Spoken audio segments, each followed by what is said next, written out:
Great. Well, we wanted to talk today about a great experiment that we did here at P&G with Revelation Focus Vision, and how it has exploded some things in our own research paradigms. And so we want to talk about how this lowered the barriers of what we were doing here. So kind of explain, well, pennies, counting pennies.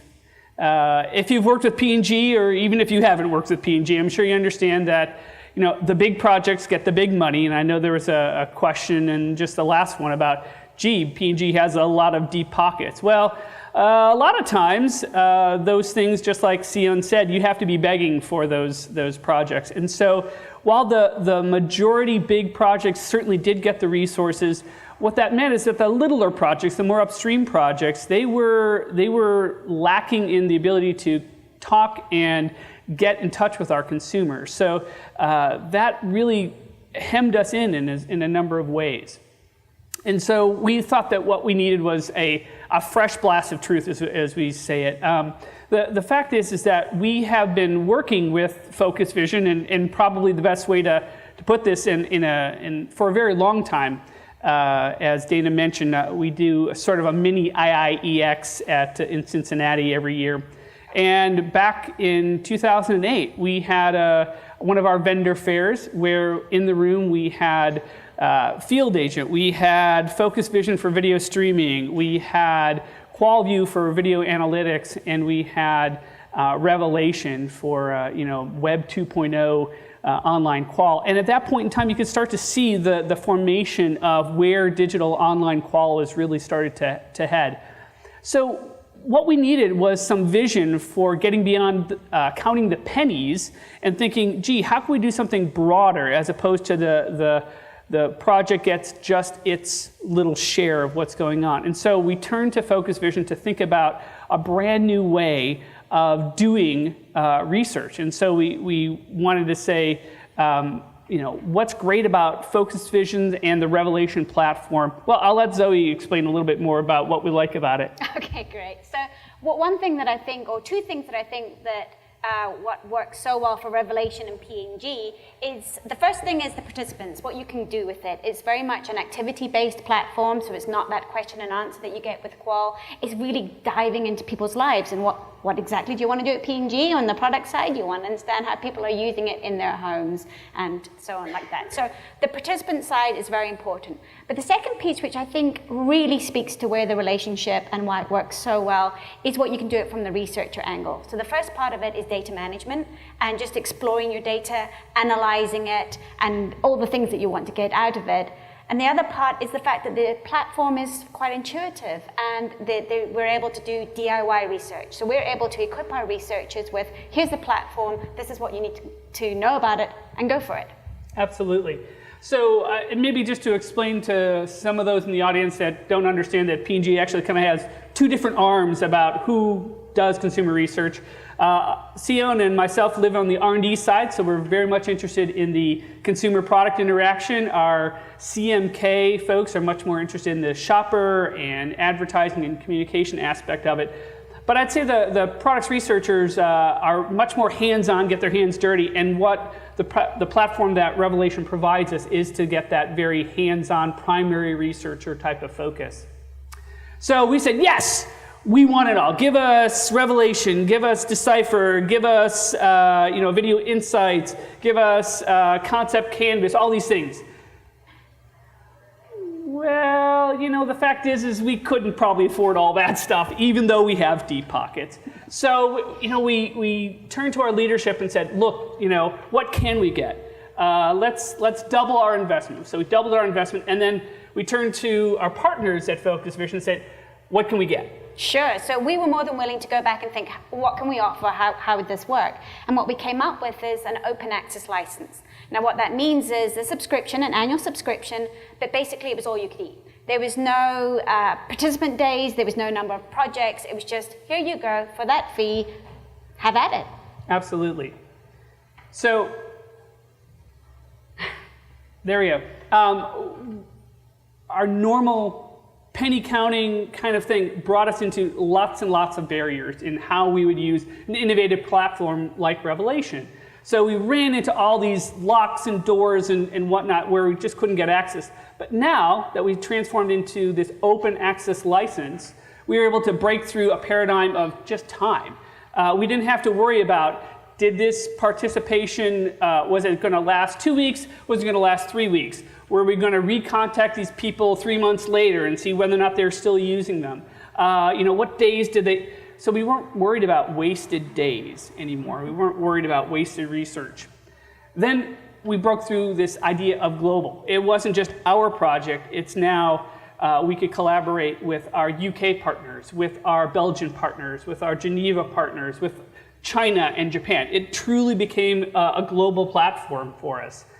And then we got beyond the purchase order. So we didn't have to wait till the purchase order got through before we could start going. And what that really allowed is this ability to launch very fast, very agile.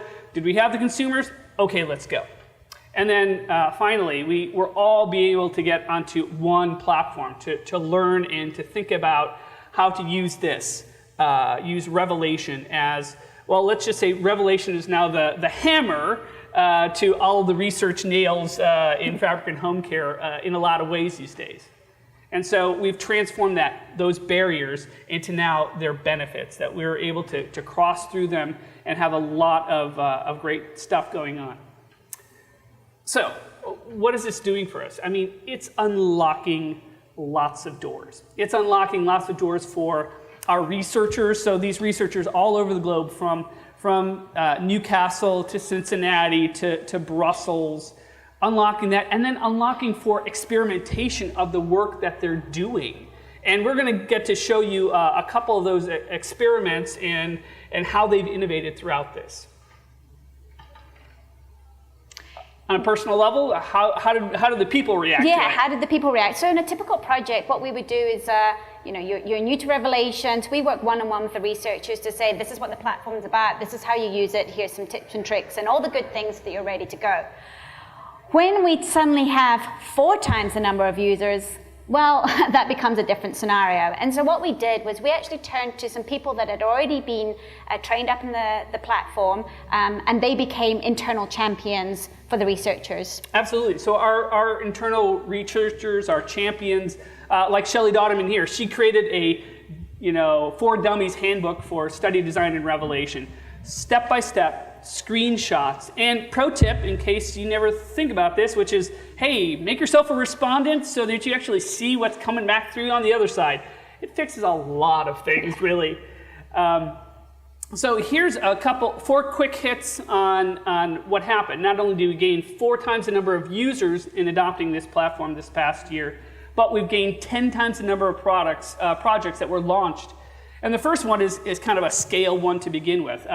One of our PhD anthropologists, Andrew Manning, is also associate professor of marketing at University of Cincinnati. We had one of our champions, Keith Cannon, come in, talk to his class, train them, and in one lecture period, they launched 38 Revelation projects to their fellow students. Secondly, we have a great immersion with millennials in New York City, understanding how P&G products fit into their lives, how they clean and whatnot. The third one here is we did a packaging innovation experiment in Mexico with Mexican consumers. But the project team was in Cincinnati and in the UK and in Switzerland. So the broad reach of online Qual as a collaboration and co-learning platform was really helpful here. And then last but not least, we had a Swiffer example here of just real-time product usage. I clean my floor with Swiffer, I take a picture, and the researcher can see how it's performing, how it's working. So what we're going to do is I'm going to give you a quick, we don't have any volume here. We're going to need volume for this one. I'll introduce this before they rewind this and get this thing back up and going, because if you don't hear her, then you won't understand why it's important to us. And maybe not. So I'll give you the intro, which is it's very, very typical to now what the Revelation platform allowed us to do. was to be able to see product use in the right context, in the right home. And this is a very powerful mobile moment to hear from this consumer. So we'll give this another go and see if she talks to us now. Basement, and I wanted to show how I use the spray down here because sometimes, even though this is like remodeled down here, it gets a little musty smell sometimes. So I spray occasionally down here to get rid of that smell after I clean. Also, we had a friend spend the weekend here, so I've got to wash the slip cover, and while I have it off the couch, I will spray this couch to kind of freshen it up a little bit. And other than that, I pretty much just use it to spray the air. She was able to do is say, hey, look, this is what I use my Febreze for, to get rid of the musty odors in the basement. But then she describes she just had a house guest, so she's spraying the couches and whatnot. So instead of a switching behavior from our Febreze, more fabric cleanser to the air, she just uses it everywhere. Now, certainly, it's not an unexpected thing, but what these things are powerful about is that you don't get those things in your standard IDI in a conference room facility type of thing. And rarely, sometimes, do you get some of the candor that you get even in an in-home situation. So on to our next one. This one here, we have a new product that's released on Amazon for this Tide Free and Gentle in kind of a pouch situation. Now, normally, what happens is that we have, as our experienced products researchers do, we create the FAQs, the questions that our 800-line operators use, and as well as the online portion of it.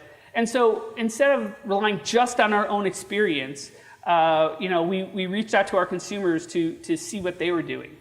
Yeah, and what I liked so much about this is it brings into much sharper relief because, as researchers, and particularly product researchers, you get very, very familiar with what you're studying all the time. And so we're building this FAQ where you might typically, without access to a platform and spending money on it, you'd probably just use those insights that you know yourself. But to actually see what the user does, the real user in their home does, it was able to sharpen and tighten up those questions. Absolutely.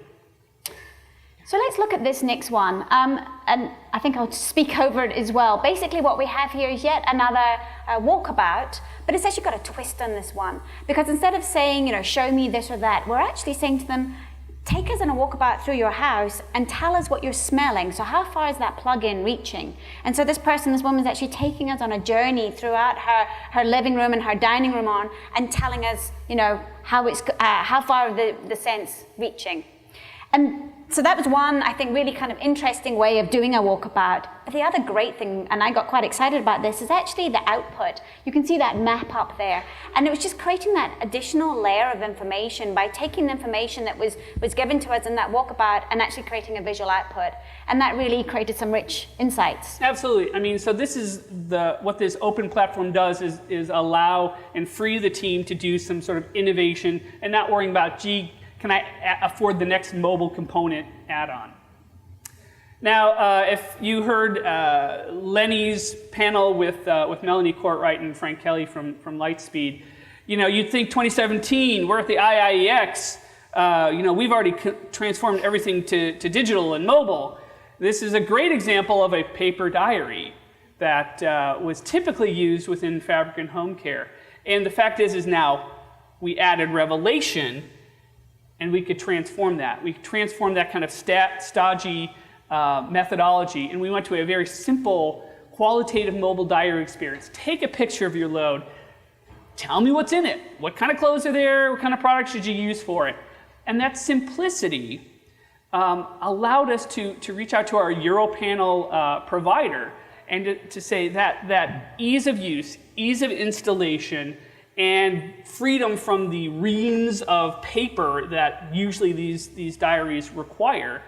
All of a sudden, we were able to do this mobile diary with the Europanel, something that we never could do before. I mean, it transformed the relationship so that we weren't abusing our respondents. But of course, the benefits that I'm sure many of you are aware of is the fact that it's great data coming back very quick in the moment, and so no batch timing and tabbing and stuff like that. So where is this leading us? I mean, the fact is that we grew in our users 4 times as much. We did 10 times the number of projects. But the fact is that we were really growing in the availability and sophistication because we could experiment with a platform like Revelation without having to worry about, gee, do I have to justify every piece of that expense? I mean, you know, it became the hammer in fabric and home care, and it allowed a lot of broad uses of this platform. Yeah, and I think from our side, we've been really encouraged about how rethinking the way that we might engage with our partners like P&G has led to this type of experimentation, not just getting up to date and doing nice things like mobile diaries, but taking things like the scent mapping. And I think that's where I get particularly excited is, and we're only just scratching the surface, I believe, on what we can do with mobile Qual, for example. Let's get more innovative, and if we open the platform up, then it seems that we can really start to take it even further. Yep. So what's next? Well, we re-upped. We re-signed up for another year. We're expecting to continue our growth with using the Revelation platform, and to even get beyond kind of the standard R&D researcher community to expand it to our sales folks, to our CMK partners as well. We're expecting to see that, and of course, the success that this is breeding. You know, we're showing these kinds of results internally and getting interest from our other business units to do a very similar thing.